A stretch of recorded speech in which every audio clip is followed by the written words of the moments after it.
Bueno, con la misma temática de la nota que manteníamos con Gustavo Segre en Brasil, vamos ahora a Estados Unidos, que ha tenido o ha contabilizado más de 130.000 fallecimientos producto del coronavirus. Allí, en Nueva York, se encuentra el periodista Mauricio Zabalza, a quien saludo. Hola Mauricio, muy buenas tardes. Soy Gustavo Mura, en El Ojo de la Tormenta en Radio Latina. ¿Cómo va?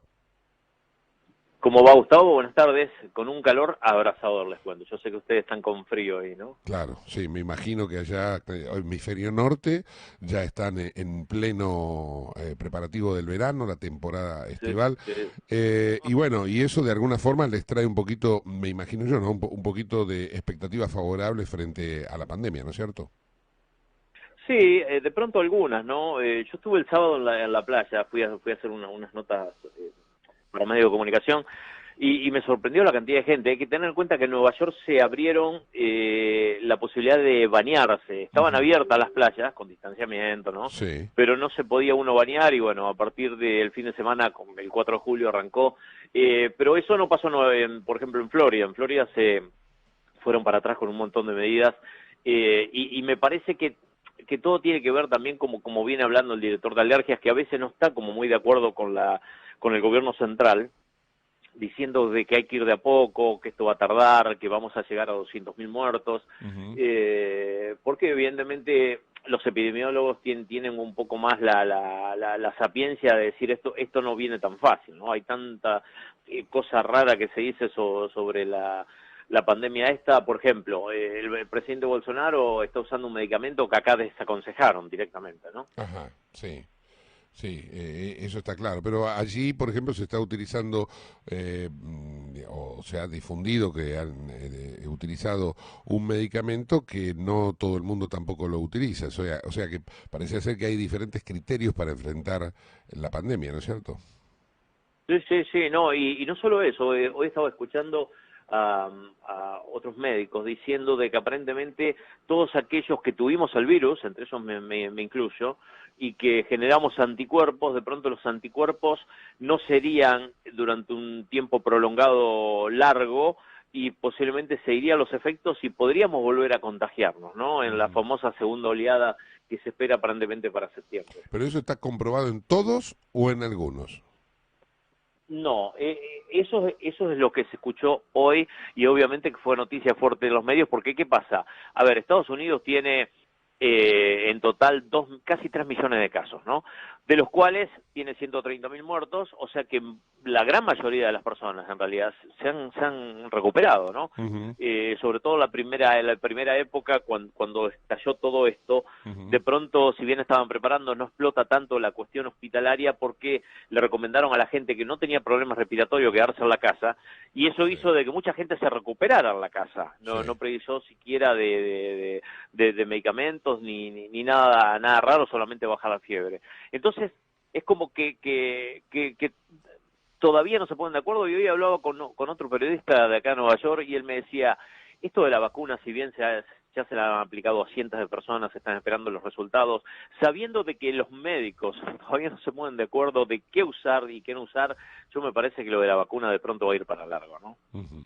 Bien, dejando de lado esta cuestión, que es la cuestión sanitaria, quería focalizarme un poco, si sos tan amable, Mauricio, en la faceta económica, ¿no? Porque que pretendía establecer aquellos países en los que les ha ido muy mal en lo sanitario, es decir, Estados Unidos, Brasil, Reino Unido, con 130.000 muertos en el caso de ustedes. ¿Cómo les ha ido en la parte económica? Es decir, el declive económico se profundizó, se amesetó, ahora está despegando. Hace poco yo leía que en Estados Unidos había un récord de generación de empleo a partir después de la pandemia. Entonces, contame un poco cómo sigue toda esa historia. Sí, sí, eso fue el presidente Trump. Hace unos días atrás anunció con bombos y platillos que 5 millones de personas habían... él lo presenta como que habían sido empleados de vuelta, ¿no? Ujú. Eh, pero lo cierto es que son aquellos que volvieron. Yo les voy a explicar a la gente, porque por ahí no se sabe mucho esto. El gobierno hizo ayuda a todo el mundo que hizo taxes, que hizo impuestos en los últimos 2 años, le dio un cheque de $1.200. Y a Ujú. todas las empresas, a todos los negocios que presentaron una forma, de acuerdo a cómo fue su ingreso, le dieron un dinero, que por eso el paquete fue tan grande, dinero que se aprobó en su momento, Sí. pero ese dinero venía con una promesa de que se tenía que retrotraer a todos los empleados, aunque aún no se hubiera abierto el negocio, a la situación de antes de que se cerrara todo, ¿no? Entonces, ¿qué pasa? Se han encontrado todos los negocios que le están pagando a la gente sin ir a trabajar, pero en pos del dinero porque si no, bueno, obviamente vienen multas y vienen ese tipo de cosas. Entonces, la generación de empleo en realidad se trató de eso, ¿no? Si bien algunos estados empezaron a abrir, obviamente con lo que está pasando, este récord en Florida, en Georgia, en Texas sobre todo, que habían abierto en una fase increíble, por ejemplo, Florida con sus playas, Texas con todos sus restaurantes de comida de carne. Sin embargo, tuvieron que ir para atrás justamente porque explotó lo que pasó en Nueva York hace un mes y medio, 2 meses, es lo que está pasando en esos países, ¿no? Con el contagio. En esos estados.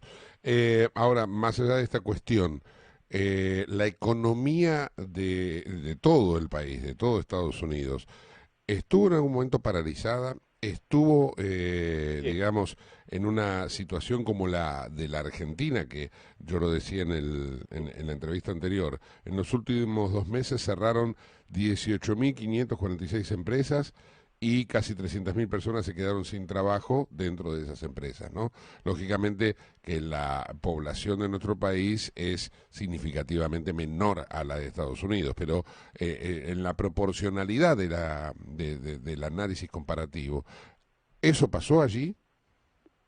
Eso pasó, claro. Lo que pasa es que acá Donald Trump, por cuestiones constitucionales también, dejó que muchos estados hagan lo que tienen que hacer. Pero ¿qué pasó? Muchos estados, por ahí en la misma sintonía con el presidente, dejaron las cosas abiertas, como Georgia, por ejemplo, todo lo del medio oeste, South Dakota, Montana, todos esos lugares. Mientras que, por ejemplo, Nueva York cerró totalmente, dejando solamente supermercados y farmacias y gasolineras. Nada más, Ujú. nada más. Después estuvo totalmente cerrado. 40 millones de personas pidieron en un momento el seguro de desempleo, lo cual es un récord histórico, me parece que mundial, y que acá no se veía, incluso no se veía desde el quiebre del 29, ¿no? Ujú. De cualquier manera, como te decía, muchos siguen sin trabajar a raíz de este estímulo que dio el gobierno, porque claro, Pero las empresas quebraron. Lo a fundamental para mí y para este análisis, Mauricio, es eso voy. si las empresas quebraron. Porque si los trabajadores dejaron de prestar su trabajo en la empresa, porque la empresa metió pausa y ahora vuelve la empresa a producir, la empresa no quebró, el trabajador se reinserta en el mercado laboral, que es el anuncio de Trump, y todo continúa. Es decir, hubo una pausa y todo continúa. Ahora, acá en Argentina las empresas murieron como los fallecimientos de coronavirus, murieron, desaparecieron. Acá cerraron acá empezaron a cerrar un montón de cadenas. Te voy a contar un caso específico. A nosotros en nuestro programa de radio, La Polémica, nos auspicia una cadena de pollo peruano. Ujú, La cadena pollo peruano se fue al 10% de su cadena. ujú. O sea, cerró el 90% de los locales, ¿no? Sí. Tenía 10 locales, cerró 9, se quedó con uno solo, lo cual habla a las claras. ¿Por qué? ¿Qué pasó? De pronto el gobierno dio un estímulo, pero acá siguió corriendo los impuestos, siguieron corriendo los alquileres, siguieron corriendo todo. El otro día estuve en una cadena grande que volvieron a abrir, acá hace 2 semanas recién que abrieron los negocios. Fui a comprar unas zapatillas y me encontré que estaba vacío totalmente. Me dijeron, no, vamos a reponer. Bueno, esa cadena dio quiebra hace 2 días atrás, ¿no? Ujú. Y eso se va a dar muchísimo, se va a achicar muchísimo, y me parece que después de que todo esto pase, incluso que venga la vacuna, que venga todo, vamos a tener una recesión importante acá en Estados Unidos, grande, grande. Ujú. Bien, vamos a ver entonces si se da o no se da, porque entonces todavía no lo tenés manifestado. Vos mismo me estás diciendo, creo que vamos a tenerla, no estás convencido de Sí, que sí, no hay anuncios de recesión no, no, en no. el horizonte cercano. Gustavo, lo que pasa es que los anuncios de que todo va mal le van a recaer, no hay que olvidar que tenemos elecciones en noviembre. Ujú. Esto de acá a noviembre estamos en un impasse, estamos en una burbuja, sale el presidente para decir que que 5 millones de personas volvieron al trabajo, que se recuperaron trabajos, y la verdad que no es tan así. Por eso te digo, de acá a noviembre realmente no vamos a tener por ahí grandes datos, pero sí vamos a ver cosas de la realidad como la que te estoy contando, ¿no? Te agradezco mucho, Mauricio, te mando un saludo. Un abrazo grande. Chau. Mauricio Zabalza, periodista en Nueva York, Estados Unidos, 16.